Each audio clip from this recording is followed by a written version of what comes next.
Hello, my name is Jen. I am the Unorthodox Healer.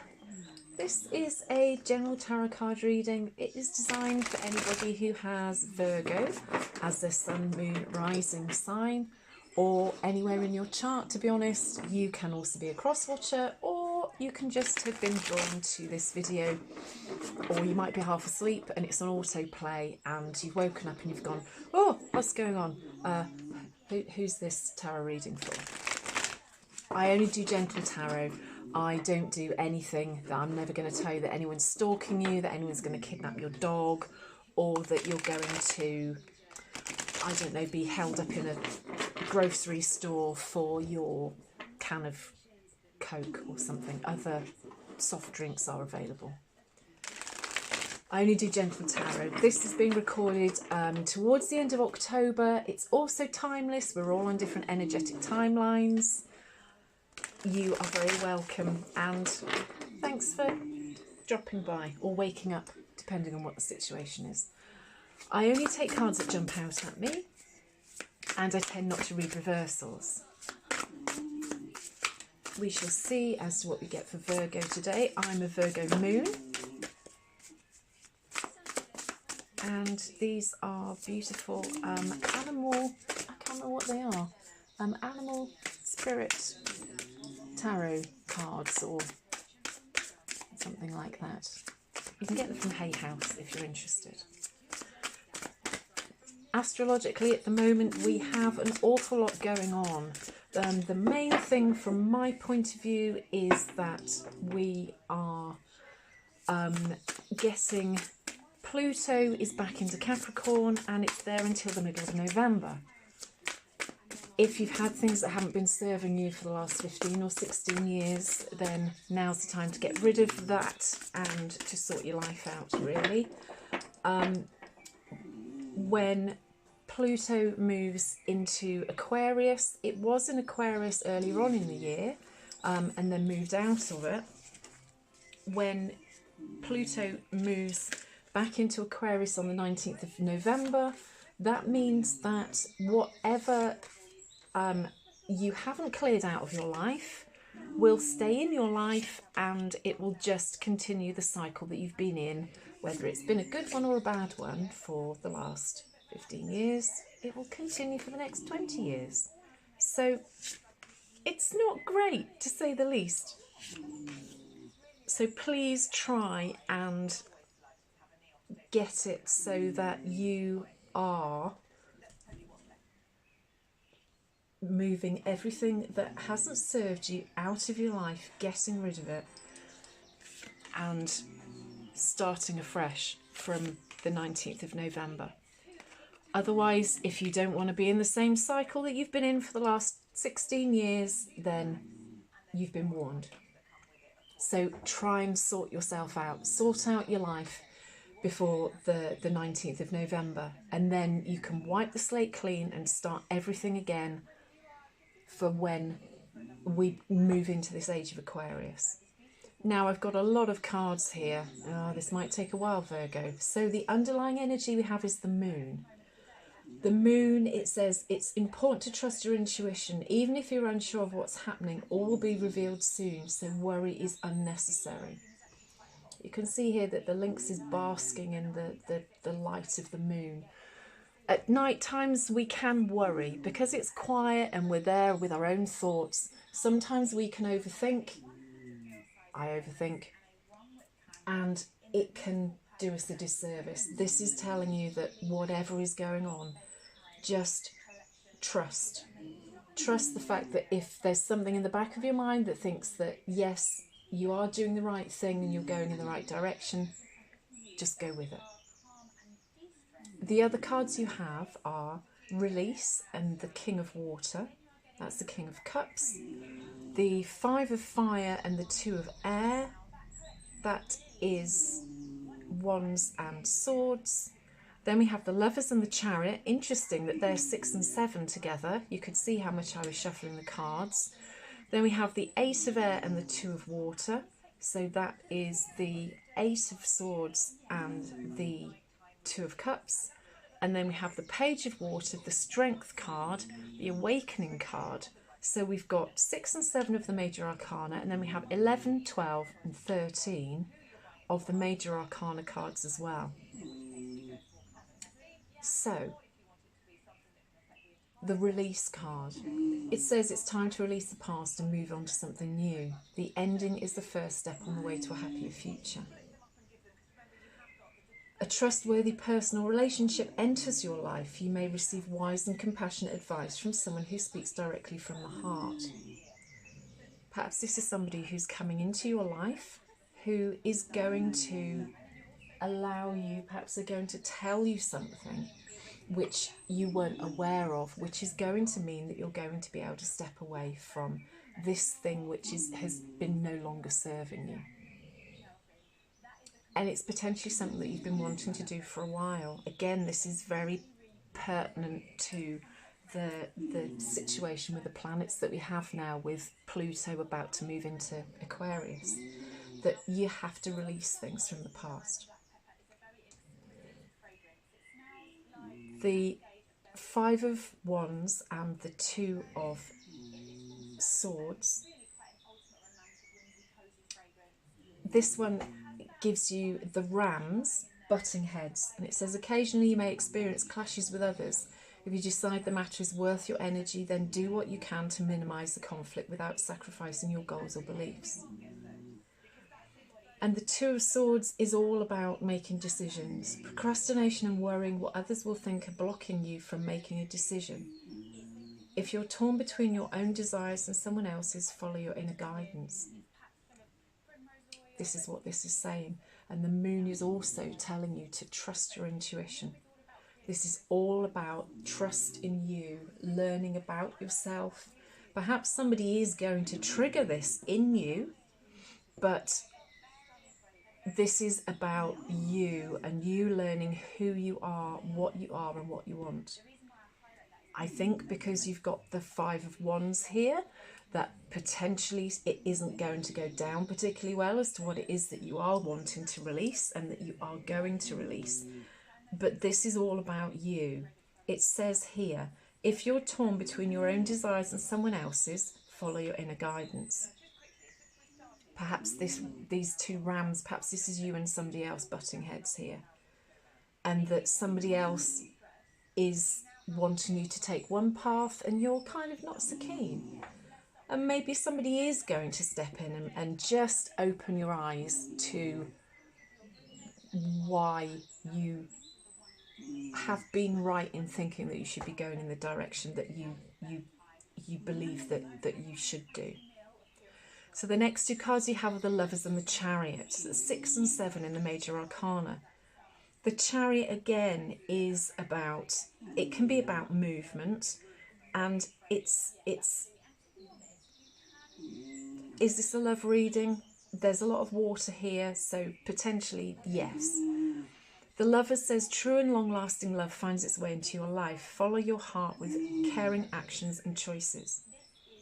And then the Chariot says, you can successfully balance various or opposing energies at once through determination and focus.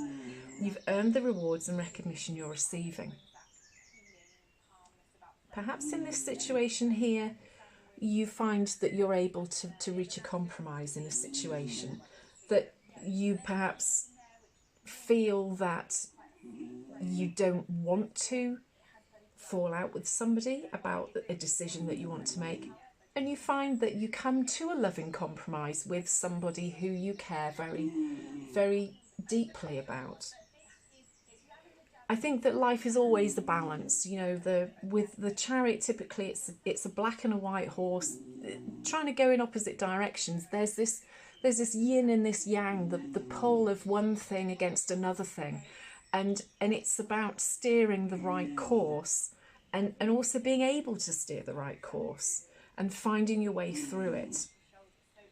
And I think that you will be able to find a way. Perhaps you haven't been releasing something because you haven't felt as though you could come to a compromise. But perhaps now you're going to.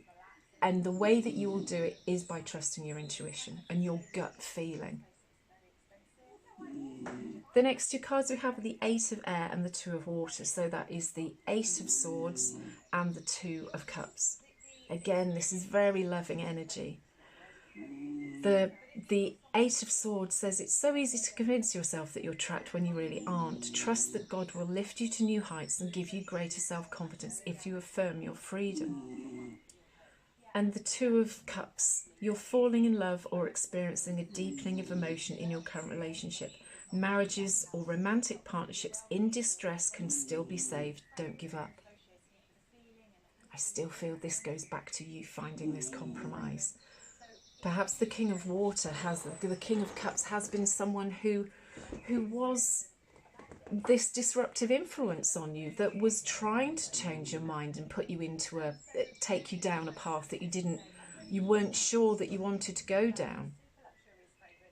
Perhaps he was bundling you in the back of his chariot, whether you wanted it or not, and you were like, no, hold on, don't do that. I've got other things and other directions that I want to be going in. This is saying again, trust God, trust the intuition, trust what's going on in your head, trust your higher self, because your intuition is your higher self. And whatever this compromise turns out to be, it's going to deepen this relationship that you have.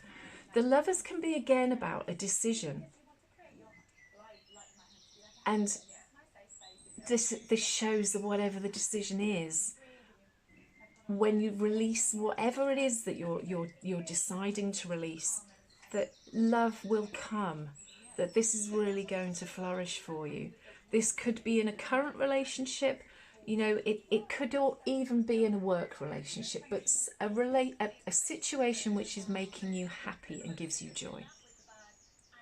The next two cards we have are the Page of Water, so that's the Page of Cups, and the Strength card. Strength is about making the decisions and taking the actions to bring about the things that you want. It says true strength is displayed through kindness, forgiveness and compassion. You have tremendous personal power and courage. Perhaps this that you need to release is about you forgiving someone, forgiving yourself perhaps, forgiving the King of Cups, that he perhaps wasn't the thing that was serving you, and that you have had to find the strength to move away from it. That your intuition has just been telling you that there's been too much turmoil there, and it has been worrying you, and you've been afraid to step away from it and find your authentic self, to almost open the cage and let yourself out and find the others who are in your tribe, because you don't feel as though you're with your tribe at the moment and you're missing that. The Page of Cups says you can expect to kindle a new relationship or close platonic friendship. You may suddenly receive an emotional message from someone or be invited to a social event. It could still be this King of Water, this King of Cups that opens your eyes, that this is the emotional message, which is going to trigger all of this for you. But something lovely is coming to you, and it will free you. It's not going to be the easiest. There's nothing here which is a bad card other than this this butting of heads here. But the Strength card shows not only that you need to be strong to move away, but that you are strong as well. And the last card is the Awakening card, and that's a really beautiful card. And typically the Awakening card is the Hanged Man in traditional tarot, and he's hanging upside down, the same as kind of the giraffe's doing here, and it's about seeing things from a new perspective, from a new point of view. And once you've gone through this journey and done this work, you will absolutely find a new perspective. It says look at things in a different way and all will make sense. Don't worry if your progress is halted temporarily, things will soon start moving again. And by clearing everything out here, things will start moving after the 19th of November, because you've done the work, you've done the things that you need to do to be able to start wiping that slate clean and starting afresh, Capricorn. So, sorry, Virgo. So I will, oh, well, I didn't even say that I was going to to do some oracle cards just to tie the reading up. These are beautiful cards by Wendy Andrew. There's a combination here of the Goddess Love Oracle cards and also the Goddess Dream Oracle cards. And the cards that we have are spiritual insight and sacredness. This again is saying that this is about trusting your intuition. It's about seeing things for what they really are when you take the time to meditate and look within rather than out with yourself for answers and for the truth in situations. Then we have the imagination card, which is about you imagining a life away from whatever this is that's holding you back. Let your dreams take flight, it says. And you will be able to do that. You can see, remember that the Eight of Cards, the Eight of Cups there was saying about freeing yourself. God will lift you to new heights and give you greater self-confidence if you affirm your freedom.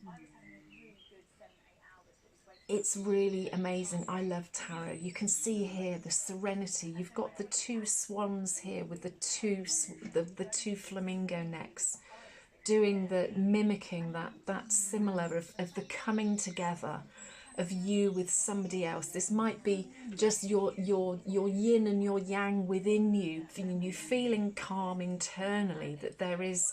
I think that I'd said that there was it that you guys that I said about self-love, or was that Capricorn that I with the reading that I'd just done previously.